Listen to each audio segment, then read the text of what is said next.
Hello and welcome to the Exchequer Daybook Posting Help video. In Exchequer, transactions need to be posted from the daybooks in order to update the general ledger. This routine is normally carried out by a nominated person within your business. There are several controls to be aware of when posting daybooks, and that is what I'm going to go through with you in this video.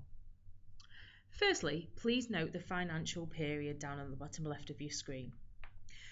Transactions will only post up to and including this period depending upon a setting that we have set in the system.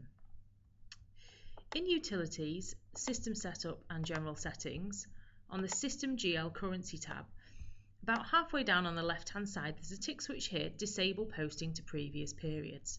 So mine is unticked at the moment, and what that means is that we'll post every transaction up to and including the ones in period 5/2017.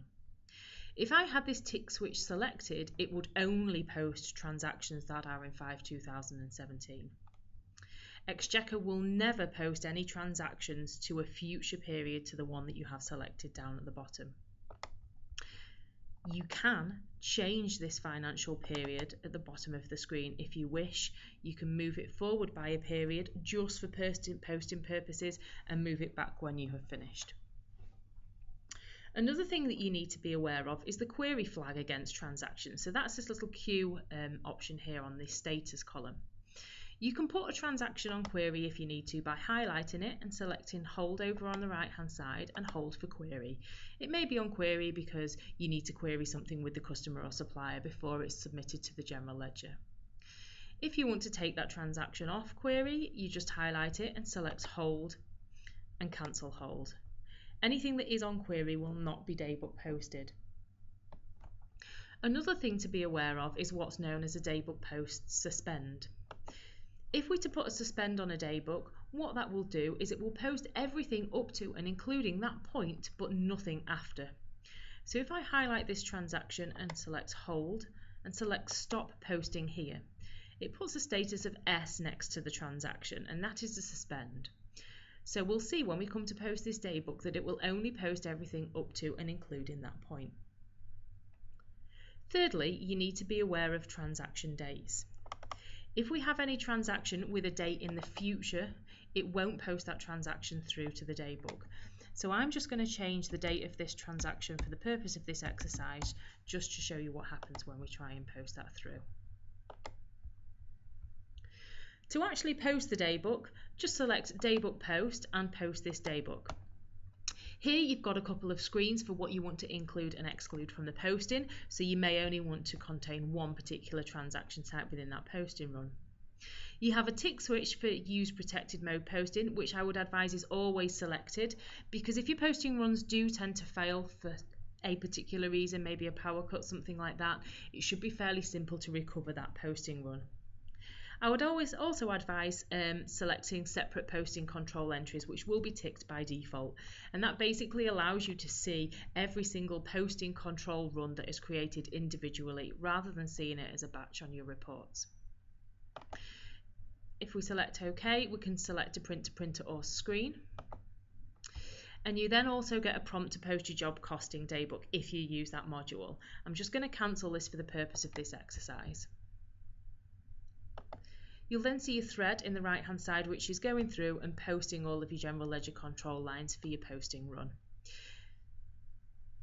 The first thing we'll see is the posting summary report, and then the second report that will be generated is an omissions report, which is going to tell us what hasn't been posted and why.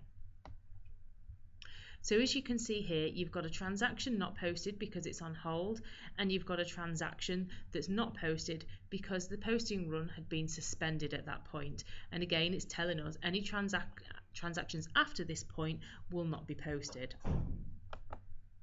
So I'm actually going to go and remove that suspend by highlighting that transaction and selecting hold and remove suspend.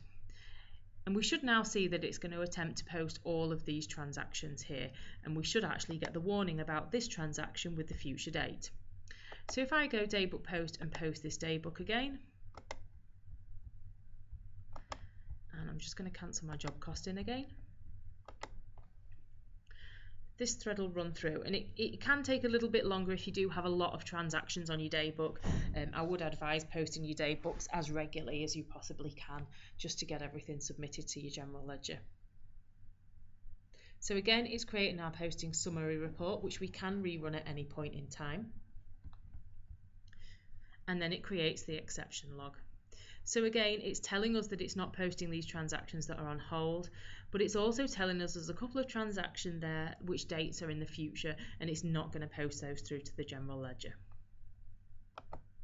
Just going back and having a look at the posting run report, every single Daybook post you run has a posting run number, so you can use this run number to get back to the report at any time. And the report is simply telling us what movements have happened to what general ledger codes.